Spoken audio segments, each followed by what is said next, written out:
menyampaikan visi, misi, dan strategi besar daripada MPK. Dan khususnya buat teman-teman yang di Zoom, saya yakin para pengurus MPKW dari Sabang sampai Merauke, ada 21 MPKW di seluruh Indonesia. Ini merupakan kesempatan yang baik buat saya sebenarnya untuk membagikan mengenai visi, misi, dan rencana besar daripada MPK. Ya. Dan saya juga senang melihat banyak calon-calon mitra di sini, sekolah-sekolah besar, dan terutama sahabat-sahabat saya, para pengurus, kemudian juga ada badan pengawas di sini. Dan Bapak sekalian, kita sungguh bersyukur.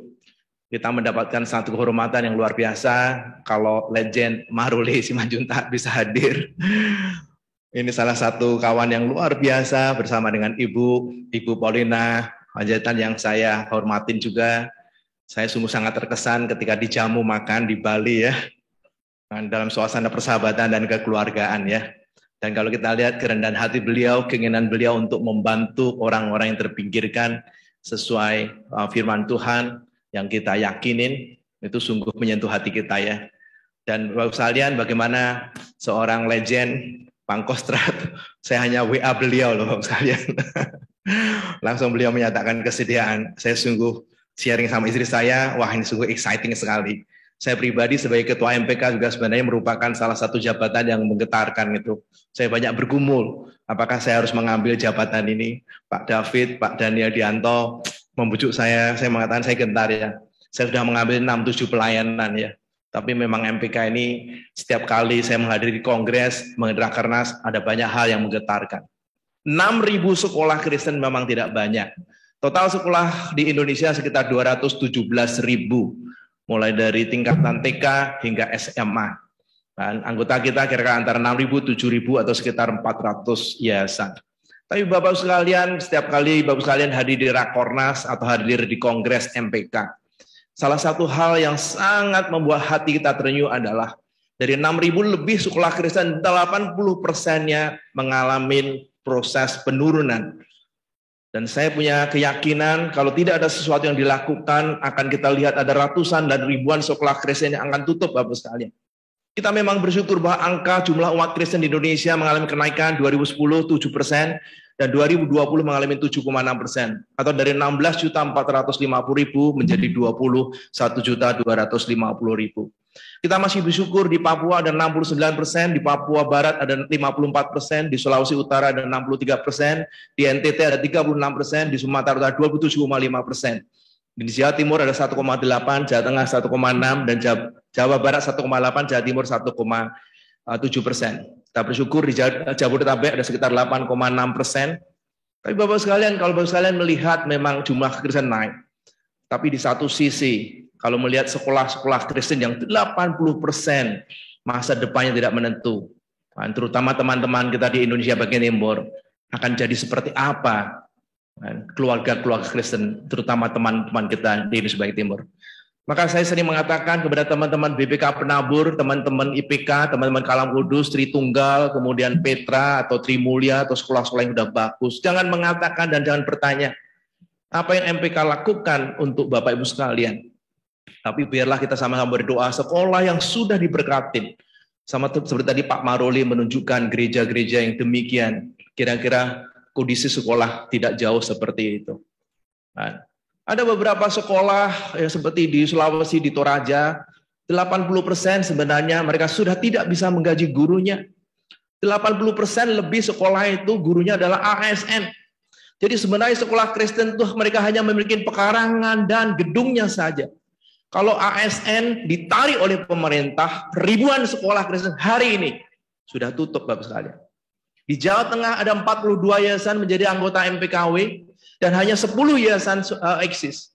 Kadang-kadang saya berpikir, apa itu yang menyebabkan 10 tahun terakhir jumlah pangsa pasar orang Kristen di Jawa Tengah mengalami penurunan? Ini salah satu di antara sekian provinsi yang jumlah orang Kristen mengalami penurunan dari 1,7% menjadi 1,6% setelah 10 tahun. Jadi berarti peran sekolah sungguh sangat besar. Sangat besar sekali. Oleh karena itu mudah-mudahan Bapak sekalian ini menjadi pergumulan bersama-sama. Saya bersyukur dengan para pengurus sebelum dilantik diteguhkan. Banyak di antara yang sudah semangat sekali memulai dengan berbagai program kerja. Maka hari ini selama 4 jam kita akan melakukan meeting perdana. Mari kita melihat ladang pelayanan Tuhan di Indonesia yang sudah Tuhan percayakan kepada kita. Ada sesuatu yang harus kita kerjakan. Dan saya membutuhkan sekali teman-teman dari BPH Penabur, dari IPK, dari Kalam Kudus, dari PGTI, dari Compassion, dan dari Christian Vision, atau siapapun yang bisa berberita dengan kita. Dan terima kasih Bapak tadi mewakili Dirjen Bimas yang sudah mengajak kita untuk bermeta. Bapak sekalian, mari kita lihat beberapa slide berikut ini secara cepat. Saya mulai dengan visi yang tadi sudah ditampilkan di video. Jadi MPK merupakan lembaga yang mempercepat proses transformasi sekolah-sekolah Kristen yang kita harapkan menghasilkan sekolah-sekolah Kristen yang unggul, yang memberikan sesuatu yang terbaik buat Tuhan, yang unleash seluruh potensial yang Tuhan berikan, kemudian adaptif sesuai perkembangan zaman tapi tidak serupa dengan dunia ini, yang mampu memimpin, yang memberikan dampak positif dan berkarakter Kristiani. Maka tugas utama dari pengurus adalah harus menghafal visinya. Dan betul-betul kita jiwai. Dan kemudian kita memiliki misi, seperti tadi tampilkan video, sinergisasi kolaboratif antar semua stakeholder, mempercepat proses digitalisasi pembelajaran, kemudian kita juga membantu sekolah-sekolah tertinggal, Bapak sekalian, 80%. Tengoklah saudara-saudara kita yang di Indonesia bagian timur. Kemudian kita juga mengajak para industri supaya terus-menerus bisa bekerja sama dengan kita. Dan akhirnya saya berharap kita bisa menciptakan satu platform yang bisa menghimpun semua guru-guru Kristen yang mungkin jumlahnya 200.000. Kita tidak kekurangan guru di Indonesia, ada 3 juta guru Bapak sekalian. Tapi problemnya guru yang mau mengajar di sekolah Kristen yang kurang, guru yang berkualitas itu yang kurang. Mudah-mudahan ada platform yang hubungan seluruh siswa Kristen di Indonesia dan guru-guru maupun kepala sekolah. Maka misalnya untuk mencapai visi misi tadi, kita bikin lean structure organization. Dan orang-orang yang sangat tepat. Ada bagian pengembangan pendidikan di bidang 1, ada proses digitalisasi pembelajaran di bidang 2, ada organisasi di bidang 3, dan kemudian keempat ada bagian kemitraan atau partnership, bagian kelima adalah kebijakan ekonomi yang diisi dengan 5 doktor dan profesor di tempat ini. Nah, dan melalui struktur yang tepat, mudah-mudahan visi misi tadi bisa semakin tercapai. Nah, oleh karena itu sekalian, kita menyadari, walaupun ada struktur yang baik, kita masih membutuhkan sebagian besar struktur-struktur yang lain, yaitu task force, dan terutama Dewan Kehormatan. Maka Bapak Maruli yang terhormat, sungguh merupakan satu anugerah Tuhan. Kesediaan Bapak untuk bisa duduk sebagai Ketua Dewan Kehormatan. Dan puji Tuhan Bapak sekalian, setelah membentuk pengurus, karena saya dikasih mandat cuma 1 bulan Bapak, dan kemudian dikurangin lebaran. Jadi setiap hari kerjaan saya telepon sana sini terus. Tapi puji Tuhan sudah genap 1 bulan. 7 Mei kemarin semua sudah terbentuk. Dan setelah itu 3-4 hari saya berdoa, saya memikirkan Dewan Kehormatan dan satu anugerah hadiah dari Tuhan Bapak Maruli, dan kemudian dukungan dari Ibu Paulana Panjaitan, atau saya kenal dengan Ibu Uli yang luar biasa, yang energik, dan bisa menjadi bagian kita. Dan bersyukur ada 4 lagi Dewan Kehormatan yang sudah bersedia. Ada Bapak Gunawan Condro, Bandung Istana Pasarku bersama Pak Edi Sukamto, dan kemudian juga Bapak Ardian Kristanto yang sebelumnya adalah Ketua Full Gospel di Indonesia. Dan ada 2 orang lagi yang sangat ingin support MPK, tapi masih dalam pergumulan Bapak sekalian. Nah, kemudian kita lihat dari Dewan Kehormatan ada beberapa task force. Sudah pasti ada beberapa task force yang sangat penting, terutama advokasi, misalnya bidang advokasi. Kemudian ada task force juga yang berhubungan dengan misalnya parenting. Maka kita ada MOU dengan Family First Indonesia hari ini. Ada task force juga mungkin berhubungan dengan berbagai hal yang kita lihat hal yang sangat penting, misalnya program sertifikasi ke depan. Itu menjadi task force. Dan sudah pasti PAUD merupakan task force yang sudah ada. Jadi kita akan kembangkan berbagai task force, kita akan panggil orang-orang yang mau melayani di bidang pendidikan. Kita bersyukur untuk struktur yang sudah baik. Nah, Bapak sekalian, untuk menunjang keseluruhan seperti itu, ada hal-hal yang perlu kita benahin di tahun depan dan selama 5 tahun masa pelayanan MPK. Misalnya Bapak sekalian, saya rangkumkan dalam bentuk 7 Strong. Ini merupakan 7 area di mana di tahun 2022 hingga 2027 kita akan benahin dan kita akan perkuat. Kira-kira seperti apa Bapak sekalian? Nah, yang pertama, strong yang pertama sudah pasti adalah kita menginginkan ada MPKW yang semakin kuat, Bapak sekalian. Di slide berikut ini adalah Strong MPKW. Strong MPKW kita berharap ada musda kira-kira 10 MPKW di tahun ini, dan saya sungguh berharap Tuhan akan mengirimkan orang-orang yang menjadi leader di MPKW yang punya hati, yang melihat MPK ini sebagai satu ladang pelayanan. Karena pada waktu gereja pertama kali membuat sekolah Kristen, di preambulnya mereka mengatakan sebagai bagian misi dan bagian pelayanan mereka membuka sekolah Kristen. Tapi kemudian sebagian besar mereka lupa loh. Lupa karena mereka sudah give up. Mereka tidak punya resources untuk membantu sekolahnya. Atau terbalik, sekolahnya demikian hebatnya sehingga tidak perlu dibantu. Dan akhirnya gereja merasa, biarkan sekolah berjalan sendiri. Maka saya berharap ada board member quality, ada pengurus MPKW, karena Bapak Ibu sekalianlah yang memberikan eksekusi. Jangan sampai yayasan-yayasan yang jumlahnya 400 selalu mengatakan, apa benefit menjadi anggota MPK? Mari kita kerjakan. MPKW adalah hal yang sangat utama dalam organisasi. Mereka perlu menjalin relationship yang baik, dan kemudian juga ada perlu local leadership yang baik dengan keseluruhan MPKW bersama-sama dengan yayasan mereka. Kemudian kita membutuhkan strong financial. Saya berharap kita tidak hanya menggantungkan iuran MPK yang jumlahnya minim, yang hanya cukup untuk running full-time staff saja. Dan kita lakukan dengan berbagai cara, kiranya Tuhan menolong kita melakukan berbagai program fundraising. Kita akan membentuk beberapa komunitas donors, dan setiap rupiah yang saya titipkan pesan kepada bendahara, jangan sampai ada 1 rupiah pun tidak dipertanggungjawabkan. Saya berharap selama 5 tahun kepemimpinan saya, jangan sampai ada orang mempertanyakan, ada 1 rupiah, ada dolar yang tidak bisa dipertanggungjawabkan. Maka semuanya saya berharap 100% harus transparan. 100% harus bisa dipertanggungjawabkan di hadapan Tuhan dan di hadapan manusia. Yang ketiga adalah strong strategi Bapak sekalian, dalam konteks produknya. Mudah-mudahan kita akan membuat banyak sertifikasi, sehingga MPK yang terpercaya dan berwibawa semakin bisa dicapai sesuai dengan grand strategi kita di tahun 2007. Kita akan membuat education center, dan sudah pasti digital ecosystem menjadi hal yang sangat penting. OECD misalnya, membuat satu kajian yang luar biasa mengenai berbagai skenario pendidikan di masa mendatang.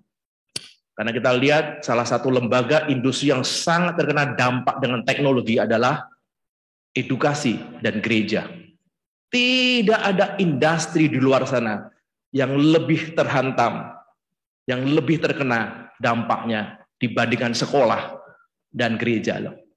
Kita lihat selama pandemi, tanpa teknologi tidak bisa belajar. Tanpa teknologi tidak ada ibadah. Kalau marketplace, mereka masih bisa bekerja. Kalau sekolah dan gereja, hantamannya luar biasa. Bapak sekalian, kita berharap nanti berbagai digital ecosystem harus kita ciptakan. Makanya bidang kedua, sebelumnya MPK hanya mengenal 3 ketua. Hari ini untuk mencapai visi misi tadi, saya coba lebarkan menjadi 5 bidang. Ada bidang 2 yang sangat strategik, yaitu digitalisasi pembelajaran. Saya berharap nanti ada banyak LMS yang bisa kita kerjasama. Saya kan banyak mitra-mitra bisa mengisi kontennya dan sebagainya. Bapak sekalian, tentu kita para volunteer. Bapak sekalian, sebagian besar pengusaha memberikan pekerjaan sebagai dosen, kita butuh strong staff yang keempat. Saya berharap quality of staff, ada teamwork, ada full-time staff yang sangat berdedikasi akan menjadi tulang punggung MPK menjalankan organisasi dan operasionalnya. Dan sudah pasti MPK membutuhkan strong brand. Sebab tanpa merek yang kuat, seringkali pekerjaan kita agak sedikit capek. Kita harus menghubungin orang, kita harus memiliki upaya luar biasa. Tapi kalau MPK yang semakin dikenal, MPK yang semakin baik, pasti Tuhan akan menggerakkan orang-orang untuk bekerja sama dengan kita. Nah, maka di dalam ini pengalaman saya selama 20 tahun terakhir ketika saya mencoba menciptakan logo top brand, saya menginspirasi banyak perusahaan-perusahaan di Indonesia ya. Bangunlah merek yang kuat, bangunlah nama yang baik. Karena nama yang baik sungguh sangat berharga. Itu juga dikatakan dalam firman Tuhan. Dengan nama yang baik, reputasi yang baik, akan datang orang-orang baik yang bersedia bekerja sama dengan kita di ladang pelayanan Tuhan. Kita membutuhkan publikasi, sosial media yang lebih baik, dan juga channel yang lebih baik. Dan sudah pasti keenam adalah strong partnership, sama seperti habis ini, kita bersyukur ada beberapa teman kita, ada family first yang akan membantu di bagian parenting. Ada bilangan research center yang kita perlu melakukan banyak survei dan kajian-kajian supaya kita mengerti ladang Tuhan dan kebutuhan kepala sekolah, kebutuhan guru, kebutuhan yayasan, kebutuhan murid-murid seperti apa. Dan kemudian ada radio hotline yang memiliki jaruan puluhan atau ratusan radio Kristen yang siap mengisi konten-konten yang kita siarkan. Sehingga brand kita semakin kuat dan kita bisa menjadi berkat.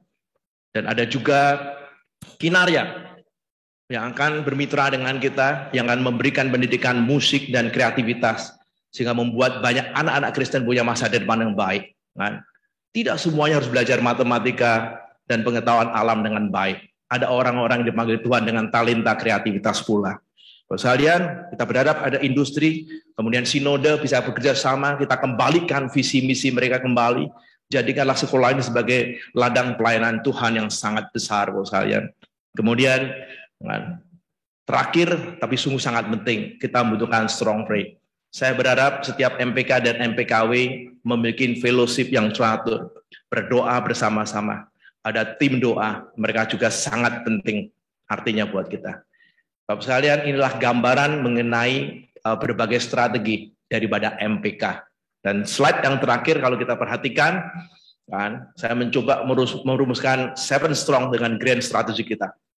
Saya berharap pada tahun 2022 dan 2025 melalui 7 strong ini, maka grand strategi yang sudah kita cita-citakan, MPK yang terpercaya dan berwibawa terlebih dahulu. Brand yang kuat, mitra-mitra yang kuat, dan kemudian kita memberikan manfaatnya kepada seluruh stakeholder kita, terutama kepada anggota yayasan kita.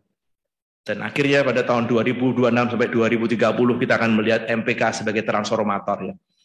Melalui 7 komponen yang kita akan kuatkan. Bapak sekalian, sudah pasti seluruh pengurus dan kemudian juga kerjasama dengan badan pengawas yang sudah Tuhan berikan berbagai talenta dan pengalaman sangat penting sekali. Saya juga mengharapkan Bapak sekalian yang di tempat ini, saya yakin ada berbagai sekolah yang besar, ada BPK Penabur, saya lihat ada IPK, ada Pak Erwin tempat ini, ada Pak Petrus, Pendeta Petrus, ada Kalam Kudus, ada juga Petra, dan juga berbagai lembaga pelayanan gerejawi. Ada Compassion misalnya yang memberikan banyak scholarship, saya yakin ada Wahana Visi juga hadir di tempat ini. Ya, mungkin ke depan, mari kita bekerja bersama-sama di ladang Tuhan yang sangat penting ini. Percayalah, sekolah Kristen adalah salah satu ladang pelayanan yang sangat besar. Memberikan pendidikan yang baik buat anak-anak. Mengubah masa depan mereka. That's the only way. Hanya edukasi lah. Salah satu faktor terpenting membuat masa depan yang lebih baik. Keluarga yang lebih kuat. Dan akhirnya menjadikan bangsa yang lebih kuat. Dan dalam perspektif ladang pelayanan, ini salah satu hal yang sangat penting membuat gereja Tuhan semakin bertumbuh di masa mendatang. Bapak sekalian, saya sungguh mengucapkan terima kasih untuk waktu yang luar biasa di tengah-tengah pandemi seperti ini. Terima kasih untuk semua pengurus yang punya hati mau melayani di tengah-tengah kesibukan. Dan banyak di antara mereka sebenarnya masih bergumul dan masih bergulat dengan ladang pelayanan. Biasanya saya coba telepon 3-4 kali untuk melayani mereka. Kalau Nehemia tidak menjadi juru minuman raja, kalau Nehemia tidak meminta surat kepada para bupati, belum tentu dia bisa membangun Yerusalem.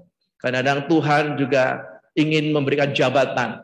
Oleh karena itu dengan jabatan ada otoritas yang membuat kita bisa bekerja. Dan terima kasih buat seluruh stakeholder, terutama calon-calon mitra yang sudah datang dan juga yang melalui Zoom, Bapak sekalian.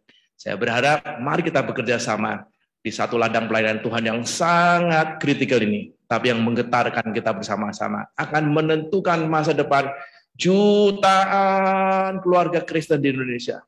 Ada 1-2 juta yang mereka sekolah di sekolah-sekolah Kristen dan 80%-nya dengan kondisi yang sangat mengenaskan. Kalau tidak ada sesuatu yang kita lakukan untuk mereka, akan jadi apa keluarga-keluarga seperti ini? Akan jadi apa gereja-gereja di mana orang tuanya, jemaatnya menempatkan anak-anaknya di sekolah-sekolah yang seperti ini. Mari bersama-sama melayani. Sekali lagi saya ucapkan terima kasih Bapak sekalian.